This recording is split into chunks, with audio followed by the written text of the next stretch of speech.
शानदार हिंदी पॉडकास्ट सुने earshot.in पर और डाउनलोड करें earshot ऐप भी।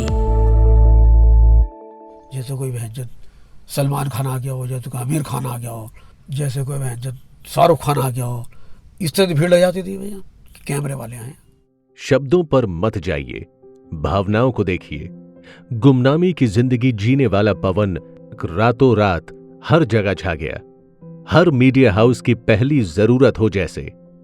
कैमरामैन कैमरा लेकर, रिपोर्टर माइक लेकर, प्रिंट वाले कलम कागज लिए पवन जल्लाद को ढूंढ रहे थे। पवन ने सुरेंद्र कोली फांसी प्रकरण से पहले कभी इतनी अटेंशन फोकस नहीं की थी, न उनकी कॉलोनी ने कभी इतने मीडिया वालों को एक साथ देखा था। कांशीराम आवासीय कॉलोनी में उस दिन वहां रहने वाले लोग पहले तो हैरान थे। ज्यादातर लोगों को संदेह होने लगा कि कहीं कुछ गलत तो नहीं हो गया। हालांकि जल्दी लोगों को सच्चाई का पता चल गया। उस दिन का हाल हमारे साथ साझा किया पवन के करीबियों में से एक राजकुमार जी ने। वहां पे जो आस पड़ोस में तो सब देख रहे थे भाई ये क्या हाल है, ये कौन है। जब जाके इनको ये लोगों ने समझा कि भाई ये पवन जल्लाद हैं, तब लोगों की समझ में आया उनको ये भी कुछ चीज है वरना किसी को कुछ भी नहीं पता था। देखो तो ऐसा ना, जब वहां पे आप वहां पे इंटरव्यू लेने आए, पत्रकार दौड़े उनके तरफ को, आप कैसे कैसे फांसी दोगे, कैसे कैसे क्या होगा। तो पत्रकार दौड़े आस पड़ोसों में नाम दिए, देखा भी क्या मामला बन गया, क्या बात बन गई। जब फिर बाद में बात खुली, पत्रकार ने इंटरव्यू लिया कि फांसी के विषय में बात कर रहे हैं, तो इस मारे इन्होंने क्या नाम जो है फिर इंटरव्यू दिया इन्होंने क्या मैं ही दूंगा फांसी। तो इस मारे लोग के नाम जो सोचने लगे इनको, भाई हमारे पास में रहते हैं लोग, बात खुश भी हुए यार, हम तो ये इनके बारे में यही नहीं पता था कि ये मतलब फांसी लगाते हैं। इनके वो तो उनको तो पता था कि इनके पापा लगाते हैं फांसी, लेकिन इनकी नहीं पता था भैया का कि ये भी फांसी लगाते हैं। उस दौरान छोटे से छोटे चैनल से लेकर बीबीसी तक के पत्रकारों ने पवन से मुलाकात की। पवन आम से खास हो गए थे। अब भी उस दौर के पत्रकारों के नाम उनको याद हैं और वो कहानियां सुनाते हुए पवन के चेहरे पर कई तरह के भाव आते जाते हैं। हालांकि इस दौरान मुस्कुराहट और हंसी साफ बताती है कि पवन ने उस दौर को खूब एंजॉय किया था। फेमस उस तरह से होता मैं, जब ये सुरेंद्र कोहली का केस हुआ था, जब से फेमस हुआ था मैं। सुरेंद्र कोहली में भी बहुत मीडिया थी उस टाइम। एक मिस्टर सलमान रावी थे बीबीसी में, उससे बड़ी अच्छी जान पहचानते हैं। जब मैं शम्स ताहिर खान से नहीं मिला तो मैंने आज तक कभी देखा नहीं था उनको। मैंने तो बढ़िया जो मुझे आए, मैंने इंटरव्यू लिया, उन्होंने कहना पवन आज का खाना हमारे साथ में है, कौन से होटल लेके चलेगा। मैंने कहा मुझे अथॉरिटी नहीं है जाने कहीं भी। कहना नहीं, हम जो को मार देंगे नहीं। मैंने कहा नहीं, कहले हम जेल से होटल ले लेते हैं चले जाने का। मैंने कहा नहीं, मैं नहीं जाऊँगा। मैंने कहा नहीं। मैंने कहा तुम इस होटल ले, आपको कभी भी मैं एग्री होने के कि चले जाओ उसके साथ में। आज तक मैंने इंटरव्यू कभी भी यहाँ पता नहीं किसी को, मैंने कभी यहाँ नहीं जाता हूँ, मैं नहीं जाता हूँ। तो वो मेरे जो अधिकारी ने मना कर रखा मुझे इंटरव्यू लेने के लिए कि आप मीडिया में लिया हो क्या आप, फिर भी मीडिया वाले को मुझे छोड़ते नहीं। लेकिन उस दौर में पवन परेशान भी कम नहीं हुए। राजकुमार जी बताते हैं कि एक वक्त ऐसा भी आया कि पवन ने घर से बाहर निकलना कम कर दिया।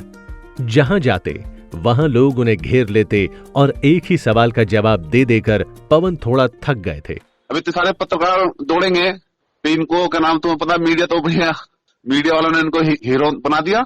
अच्छा इनको वैसा क्या नाम मीडिया वालों के आने से परेशानी भी हुई बहुत। अब ये आम आदमी तो रहे नहीं थे, जब फांसी लगाने का मामला आ गया मीडिया के सामने आ गया, सुर्खियों में आ गए, परेशानी भी हुई। लोगों ने इनसे बातचीत करनी चालू करी। अब जहां भी जाते थे आप लगाओगे फांसी, भाई आप लगाओगे फांसी, या एक लोग बहुत ज्यादा तंग हो गए थे। अरे इन्होंने यार मैं किस किस को जवाब दूं, किस किस को जवाब ना दूं कि मैं फांसी में लगाऊंगा नहीं लगाऊंगा, मैं मुझे फांसी तो मैं लगाऊंगा। आएगा इन्होंने एक टाइम को ये करा कि घर के अंदर ही बैठ के क्या मैं जाता ही नहीं। हालांकि मीडिया वालों से पवन की मुलाकातें जारी रहीं और टीवी चैनलों में आना जाना लगा रहा।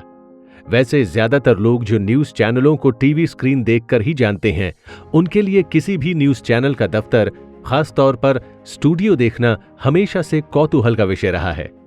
स्टूडियो में चमचमाती लाइटें, तरह तरह के कैमरे, कई तरह की बाकी मशीनरी, मेकअप किए चमकदार चेहरे। पवन का अनुभव भी कुछ ऐसा ही था जब वो पहली बार किसी न्यूज चैनल के स्टूडियो में दाखिल हुए।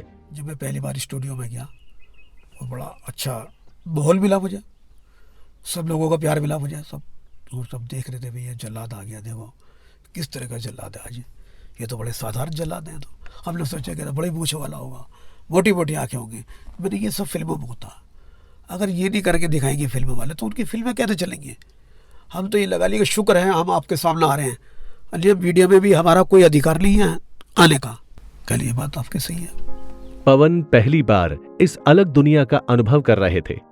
एंकर के हाथों में सवालों भरा पन्ना देखकर थोड़ा सकपकाए भी, लेकिन जवाब तो अपने काम से जुड़ा देना था। पवन के मुताबिक पहला इंटरव्यू एक शानदार अनुभव था। सबसे पहले मैं आज तक में कहना, शुरू में मेरा इंटरव्यू होता, शुरू में उन्होंने तो अपने पेच निकाल लिए थे जवाब के, सवालों के। मेरे पास कोई जवाब नहीं था उसका देने का। मैं बोला शम्स में सर ये बताइए, आपने तो सवालों के पर्चे निकाल लिए, मैं कहाँ देखूंगा। उनको आज तरह ये तो इंटेलिजेंस देखना आज कि तो किस तरह से मैं जवाब देगा आज।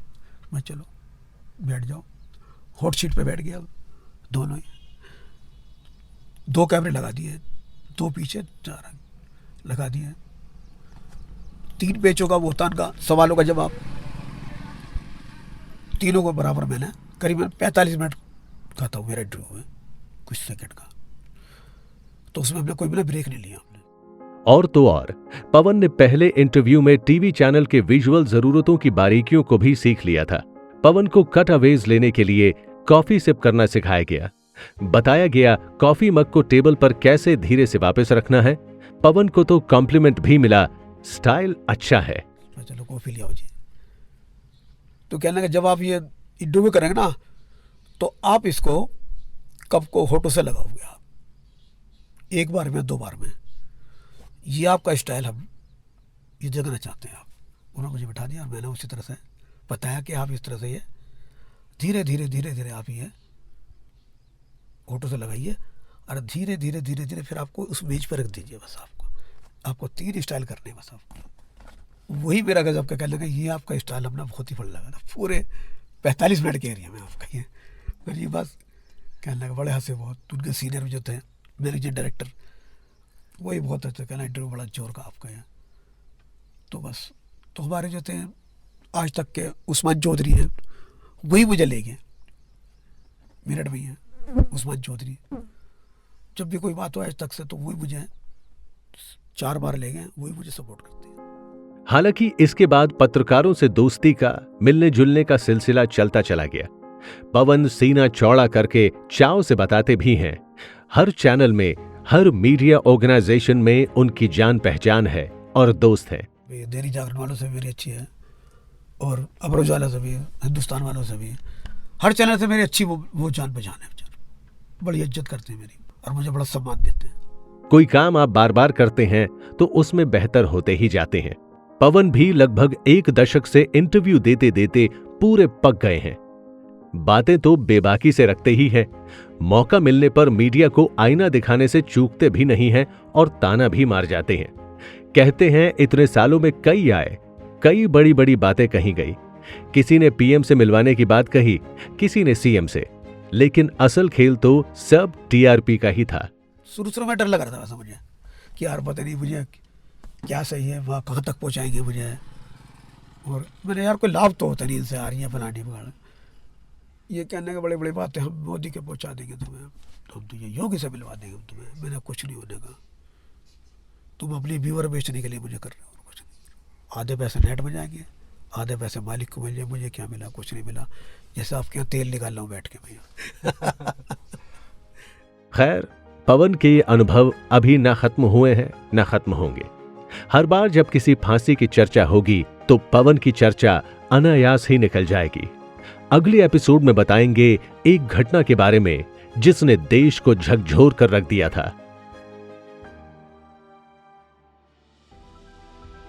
आप सुन रहे हैं ईयरशॉट ओरिजिनल पवन जल्लाद का 5वां एपिसोड स्पॉटलाइट।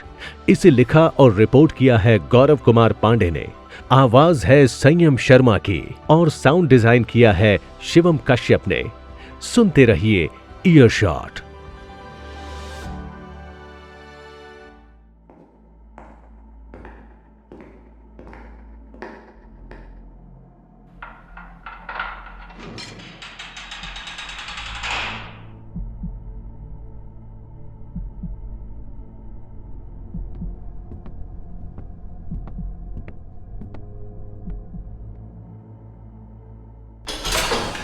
पवन जल्लाद। शानदार हिंदी पॉडकास्ट सुने earshot.in पर और डाउनलोड करें earshot ऐप भी। ईयरशॉट, हियर एंड नाउ।